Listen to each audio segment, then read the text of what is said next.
News, सच जरूरी है। नमस्कार दर्शकों, ये है MNS न्यूज नेटवर्क। मैं हूं आपके साथ आरती। आइए देखते हैं आज की कुछ खास खबरें। मृतक के परिवार को 5 लाख रुपए देंगी बीजेपी।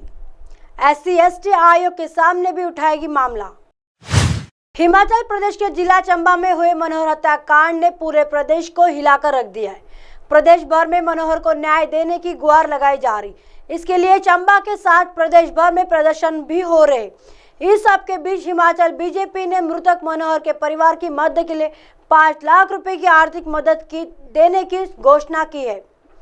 हिमाचल प्रदेश के पूर्व मुख्यमंत्री जयराम ठाकुर ने चंबा में प्रदर्शन के दौरान कहा कि इस राशि से मनोहर के घर परिवार को गुजर बसर करने में मदद मिल सकेगी। प्रदेश में सभी जिलों मुख्यालयों पर बीजेपी का प्रदर्शन। जयराम ठाकुर उस वक्त लोगों के एक समूह को संबोधित कर रहे थे जब उन्हें मृतक मनोहर के घर पर जाने से रोका गया था। पूर्व मुख्यमंत्री जयराम ठाकुर ने तंज कसते हुए कहा था कि कोई नुमाइंदा पीड़िता परिवार से मुलाकात करने के लिए नहीं पहुंचा। जयराम ठाकुर ने मनोहर हत्याकांड को दिल दहला देने वाली घटना बताया। मृतक मनोहर को न्याय दिलाने के लिए भी हिमाचल बीजेपी आज प्रदेश के सभी जिला मुख्यालय पर प्रदर्शन कर रही है। यह प्रदर्शन मनोहर को न्याय दिलाने और जघन्य अपराध के खिलाफ विरोध दर्ज कराने के लिए किया जाएगा। इसके बाद हिमाचल बीजेपी के कार्यकर्ता जिला उपायुक्तों के माध्यम से राज्यपाल को ज्ञापन भी भेजेंगे।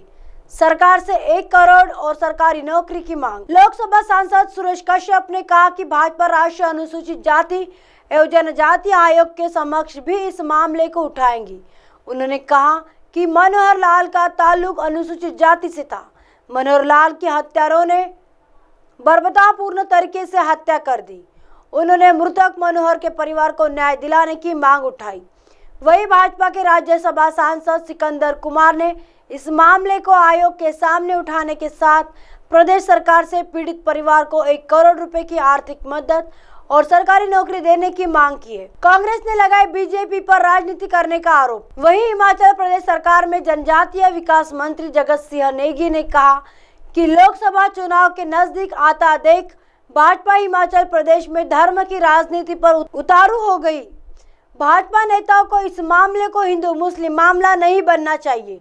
उन्होंने कहा कि यह बेहद दुर्भाग्यपूर्ण है। उन्होंने कहा कि भाजपा षड्यंत्र के तहत साजिश रच रही है। कानून अपना काम कर रहा है, ऐसे में भाजपा को मामले में राजनीति करने की जरूरत नहीं है। आइए देखते हैं अगली खबर की तरफ। जयराम ठाकुर सहित 4 लोगों को पीड़ित परिवार के घर जाने की इजाजत दे रहा था प्रशासन, लेकिन वे भीड़ ले जाने पर अड़े रहे। नरेश चौहान।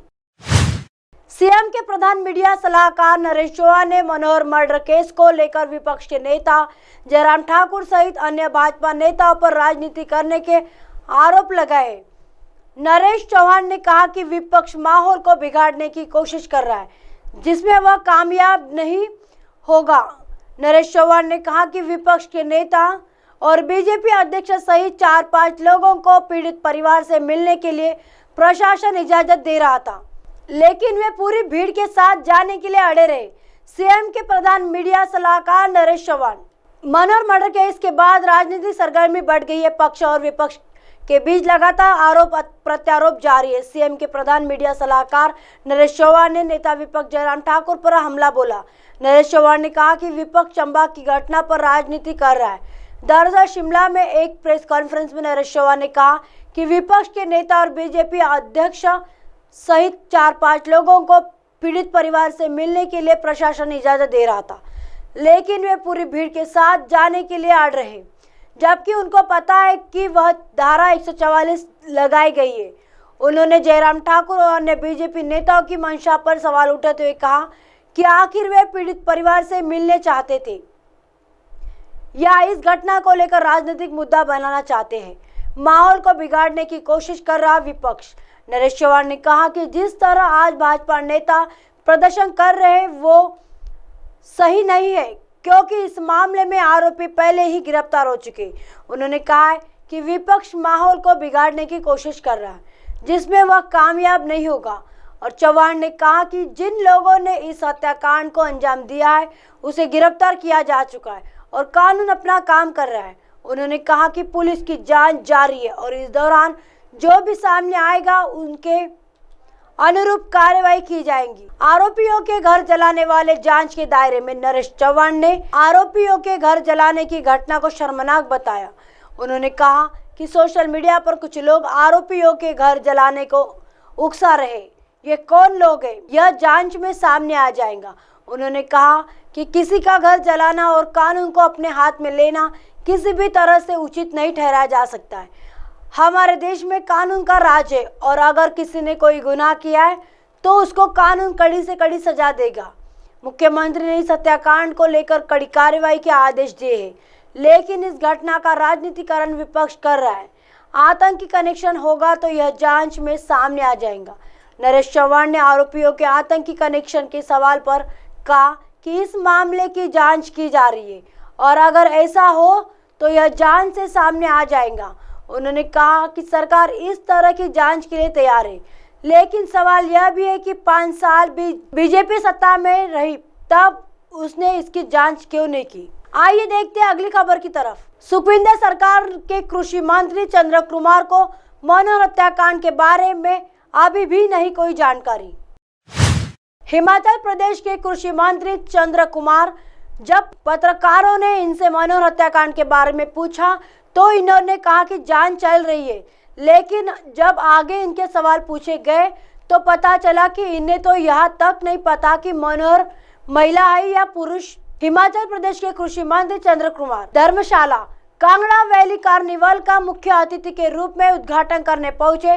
कृषि मंत्री चंद्र कुमार से जब चंबा में हुए मनोहर हत्याकांड के बारे में सवाल पूछा गया कि प्रदेश सरकार द्वारा कोई मंत्री या विधायक अभी चंबा में पीड़ित परिवार से क्यों नहीं मिला, तो उन्होंने कहा कि उन्हें इस बारे में अभी कुछ नहीं पता और पत्रकारों के माध्यम से ही उन्हें इस घटना के बारे में जानकारी मिली है। उन्होंने कहा कि मामले की जांच चल रही है। वहीं जब कृषि मंत्री से सवाल पूछे जा रहे थे तो उनके पीछे खड़े हिमाचल प्रदेश कांग्रेस पार्टी के सचिव पुनीत मल्ली उन्हें सवाल का उत्तर देने का प्रयास कर रहे थे। बावजूद इसके मंत्री पुनीत मल्ली की बात नहीं समझ सके। संवेदनहीनता तो तब सामने आई जब मंत्री जी को यह भी नहीं पता था कि मनोहर महिला पुरुष। कृषि मंत्री ने किसी महिला के प्रति अपनी संवेदना जता दी। इससे यह साफ हो गया कि मंत्री को इस बात की जानकारी ही नहीं है कि आखिर में हत्या किसकी और कहाँ हुई है।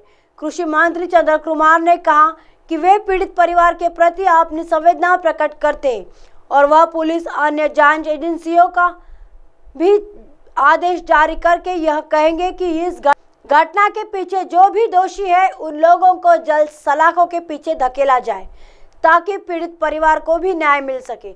उन्होंने कहा कि हिमाचल प्रदेश में किसी भी प्रकार की हिंदू मुसलमान की लड़ाई नहीं है, सभी लोग सौहार्दपूर्ण से रहते हैं और अगर हिमाचल प्रदेश में कभी इक्का दुक्का ऐसी कोई घटना हो जाती है तो उसे हिंदू मुसलमान के साथ जोड़कर नहीं देखना चाहिए। चंद्र कुमार से पूछा गया कि आज के नेता प्रतिपक्ष जयराम ठाकुर को चंबा नहीं जाने दिया गया और उन्होंने रास्ते में ही विरोध प्रदर्शन किया, तो चंद्र कुमार ने कहा कि इस बारे में उन्हें कोई सूचना नहीं मिली है, लेकिन अब विपक्ष के पास करने को कुछ भी नहीं है, इसलिए वह धरना प्रदर्शन कर रहे। उन्होंने कहा कि विपक्ष के लोग जब धरना प्रदर्शन करके ही अपना काम चला रहे। अब आप हमारे चैनल को आपके मोबाइल पर भी देख सकते हैं। मोबाइल ऐप पर देखने के लिए प्ले स्टोर से MNS news TV app download करें। Insta, link, Twitter, haiku, Facebook और कई सोशल मीडिया के प्लेटफॉर्म पर हमारा चैनल उपलब्ध है। आप इसे यूट्यूब पर भी देख सकते हैं। आप हमारे चैनल को लाइव भी देख सकते हैं www.mnsnewstv.com पर। फिलहाल वक्त चला दर्शकों ब्रेक का। ब्रेक से लौटने के बाद देखिएगा देश और दुनिया की तमाम खबरें। बने रहिए MNS न्यूज़ पर। नमस्कार।